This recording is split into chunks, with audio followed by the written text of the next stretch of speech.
Sir, जो former chief minister है हमारे फारूक अब्दुल्ला साहब, वो इस वक्त मौजूदा एमपी भी हैं, मेंबर ऑफ पार्लियामेंट रह के आर्टिकल 370 टूटने के बाद एक बार भी आर्टिकल 370 के ऊपर क्वेश्चन राइज नहीं किया है पार्लियामेंट में। तो इसके बाद अवाम कैसे यकीन करे कि आप पीएचडी जो मेन है आर्टिकल 370 और स्टेटहुड के लिए बहाली के लिए बात कर रही है। आज तक फारूक अब्दुल्ला साहब ने एक भी ऐसा बिल आर्टिकल 370 को लेके राइज नहीं किया। Bill for the sake of bill नहीं ना ला सकते।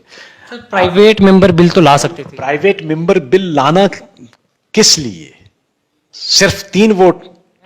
8 जुलाई 2019 को उन्होंने क्वेश्चन राइज किया था जब आर्टिकल 370 नहीं टूटा, लेकिन आर्टिकल 370 टूटने के बाद उन्होंने एक भी क्वेश्चन जो है आर्टिकल 370 को लेके नहीं किया। नेशनल कॉन्फ्रेंस कोई बहुत लंबे अरसा के लिए कहां सरकार की उन्होंने। सर, पुंछ में बहुत ज्यादा टाइम नेशनल कॉन्फ्रेंस के एमएलए रहे हैं और राजौरी में भी रहे हैं। महेंद्र, मैं सरकार की बात करता हूं।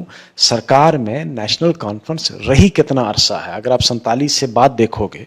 सर, शेख मोहम्मद अब्दुल्ला साहब 2 टाइम चीफ मिनिस्टर रह चुके हैं, फारूक अब्दुल्ला साहब 3 टाइम रह चुके हैं, उमर अब्दुल्ला साहब 1 टाइम रह चुके हैं, लगभग 6 टाइम तो चीफ मिनिस्टर रहे नेशनल कॉन्फ्रेंस। कहा जब तक हमें 370 नहीं मिलता, स्टेटहुड नहीं मिलता, तो हम बहुत सी चीज़ें हैं जो सेंट्रल गवर्नमेंट की हैं उनका हम बाइकआउट करने जाएंगे।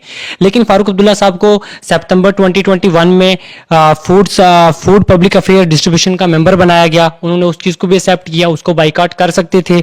उन्हें रेलवे कमेटी का मेंबर बनाया गया 7 फरवरी 2022 को, वो उस चीज़ को भी बाइकआउट कर सकते थे। उन्होंने उस चीज़ को भी एक्सेप्ट किया। कहीं ना कहीं ये कश्मीर में आके बातें चेंज होती हैं, तो जब वहाँ पे दिल्ली जाते तो वो बातें अलग। नाजरीन, आप देख रहे हैं द टाइपराइटर। इस वक्त मेरे साथ मौजूद हैं senior NC leader Muzaffar Iqbal Khan साहब। सबसे पहले सर आपका बहुत बहुत शुक्रिया। इस वक्त पीएचडी जम्मू कश्मीर में किस चीज़ के ऊपर इलेक्शन लड़ने जा रही है? मेन मुद्दे क्या होंगे उनके इलेक्शन लड़ने के पीछे? पीएचडी इलेक्शन के खामो ख्याल से भी पहले वजूद में आई थी, और पीएचडी का वजूद जो है वो 370, 35 से और स्टेटहुड की वापसी और यहाँ के लोगों की उमंगों के मुताबिक जम्मू कश्मीर के सॉल्यूशन की बुनियाद पर इलेक्शन लड़ेगी। उनका मुद्दा पहले से तय है। इलेक्शन उस वक़्त कहीं दूर दूर तक नज़र नहीं आता था जब पीएचडी बनी थी।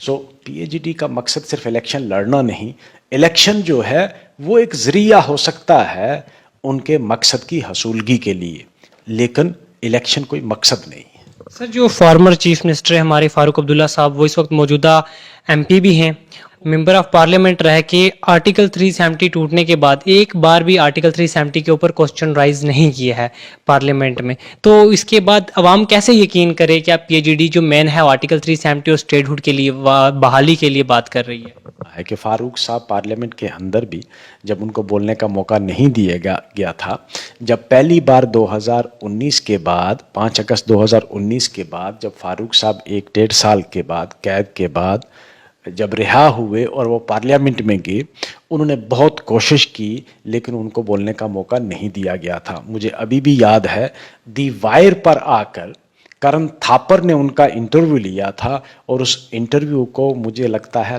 लाखों की तादाद में लोगों ने देखा भी था।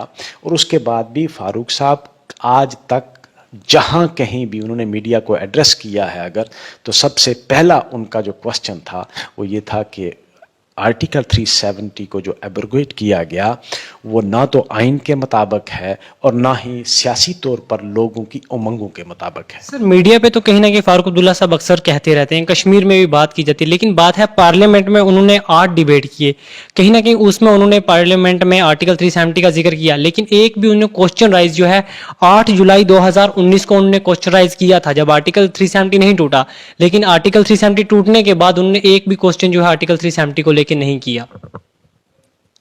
आप पार्लियामेंट की डिबेट में देखें, मसूदी साहब और डॉक्टर साहब, या डॉक्टर साहब बोले हैं या मसूदी साहब। सर, मसूदी साहब बोले, लेकिन फॉर्मर चीफ मिनिस्टर साहब की बात। जाहिर सी बात है भाई, पार्टी के अगर 3 टोटल मेंबर हैं तो तीनों को बोलने की मौका नहीं मिलेगा। वहां 500 कुछ पार्लियामेंट मेंबर हैं, पार्टी का एक आदमी बोलता है। अगर फारूक साहब बोलेंगे तो मसूदी साहब नहीं बोल सकते हैं, मसूदी साहब बोलेंगे तो फारूक साहब नहीं बोल सकते हैं। लेकिन दोनों नेशनल कॉन्फ्रेंस के हैं। आप ये कहोगे कि फारूक साहब, अगर मसूदी साहब ने हाउस के अंदर बोला है तो हाउस के बाहर उसी पर फारूक साहब ने भी हमेशा बोला ये है। पार्लियामेंट में 2-3 एमपी मिलके कोई ना कोई बिल पास करते थे, प्राइवेट मेंबर बिल राइज करते थे, कहीं ना कहीं उनको उस तरह का समर्थन भी मिल जाता था। लेकिन आज तक फारूक अब्दुल्ला साहब ने एक भी ऐसा बिल आर्टिकल 370 को लेके राइज नहीं किया। Bill for the sake of bill नहीं ना ला सकते। सर प्राइवेट मेंबर बिल तो ला सकते थे। प्राइवेट मेंबर बिल लाना किस लिए? सिर्फ 3 वोट, मुझे बताओ 550। सर उसमें ये हो सकता था जितने लोग फारूक अब्दुल्ला साहब की बात से मुत्तफिक होते वो उनके हक में खड़े हो जाते थे उन स्पोर्ट में। बीजेपी का 2/3 मेजॉरिटी से ज्यादा तो बीजेपी के मेंबर हैं भैया, और जो बाकी पार्टियां भी हैं उन्होंने भी उस वक्त बीजेपी का समर्थन किया है, क्योंकि उन्होंने भी हिंदुस्तान से वोट लेना है, उनको जम्मू कश्मीर से कोई ताल्लुक नहीं है।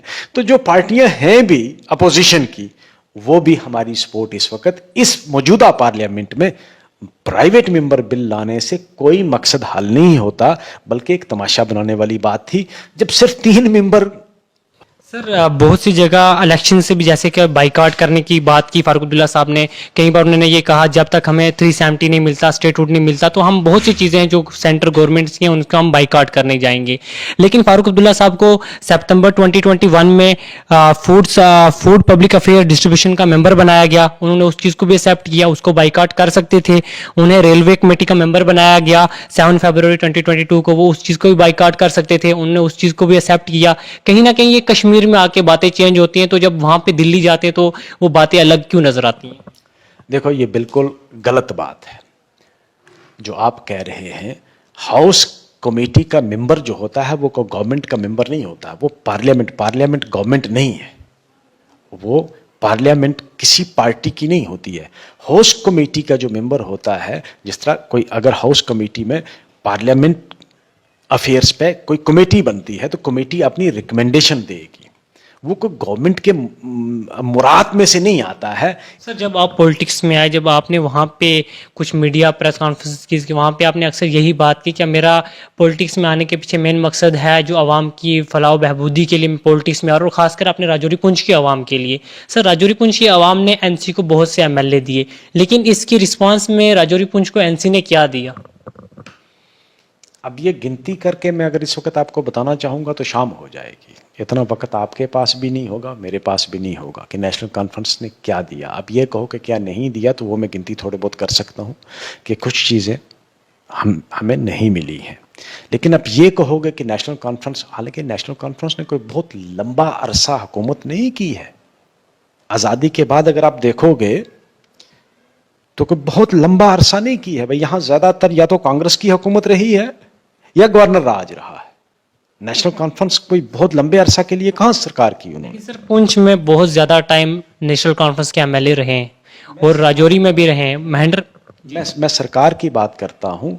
सरकार में नेशनल कॉन्फ्रेंस रही कितना अरसा है, अगर आप 47 से बाद देखोगे। सर शेख मोहम्मद अब्दुल्ला साहब 2 टाइम चीफ मिनिस्टर रह चुके हैं, फारूक अब्दुल्ला साहब 3 टाइम रह चुके हैं, उमर अब्दुल्ला साहब 1 टाइम रह चुके हैं, लगभग 6 टाइम तो चीफ मिनिस्टर रहे नेशनल कॉन्फ्रेंस के। 6 टाइम में टेन्योर कितना निकाला ये पता आपको?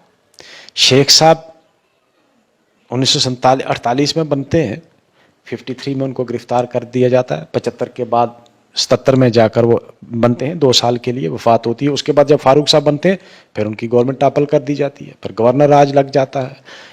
90s में गवर्नर राज रहा, उसके बाद 96 में फारूक साहब आए, बुरी हालत थी उस वक्त, मिलिटेंसी ने तबाही करके रखी हुई थी पूरी रियासत की, फिर वापस लाया ट्रैक पे। 2002 में मुफ्ती साहब आ गए, फिर 2008 में उमर साहब आते हैं, तो 14 में आपकी सरकार। तो सर आने वाले वक्त में पीएचईडी क्या इलेक्शन कॉन्टेस्ट करेगी? क्योंकि बहुत सी जगह ये भी कहा जाता है कि जब तक स्टेटहुड की बहाली नहीं मिलती तब तक इलेक्शन कॉन्टेस्ट नहीं करेंगे, क्या ये हकीकत है? इलेक्शन मुझे लगता है कि लड़ेंगे। हाँ, मेरी ज़ाती राय अगर पूछोगे तो मैं तो कहूँगा कि बाइकाट करना चाहिए, लेकिन उसके जो नुकसानात हैं लोगों के लिए वो ये हैं कि हम उन ताकतों को, जिन ताकतों ने हमसे हमारा हक छीना, हमारी पहचान छीनी, हमारी रियासत छीनी, हमारा स्पेशल स्टेटस छीना, हम उनको खुला मैदान नहीं छोड़ना चाहते। उनकी जिन लोगों की ये दलील है कि इलेक्शन लड़ना चाहिए वो भी अपनी जगह जायज़ हैं। हाँ, मेरा अगर मेरी ज़ाती राय पूछोगे तो मैं तो कहूँगा कि जब तक कि हमें ये रेस्टोरेशन न हो तमाम लोगों को बाइकाट करना चाहिए, लेकिन ऐसा होगा नहीं। पार्टी डिसाइड अगर करेगी कि लड़ना है तो लड़ेंगे। तो नाजरीन, ये थे सीनियर एनसी लीडर जनाब मुजफ्फर इकबाल खान साहब। एक बार फिर से हम इनका शुक्रिया अदा करते हैं, इन्होंने अपना कीमती समय निकाला और हमारे प्रोग्राम में शिरकत की। उम्मीद है आपको हमारा प्रोग्राम पसंद आएगा। हमारे मजीद वीडियो देखने के हमारे साथ बने रहें। शुक्रिया।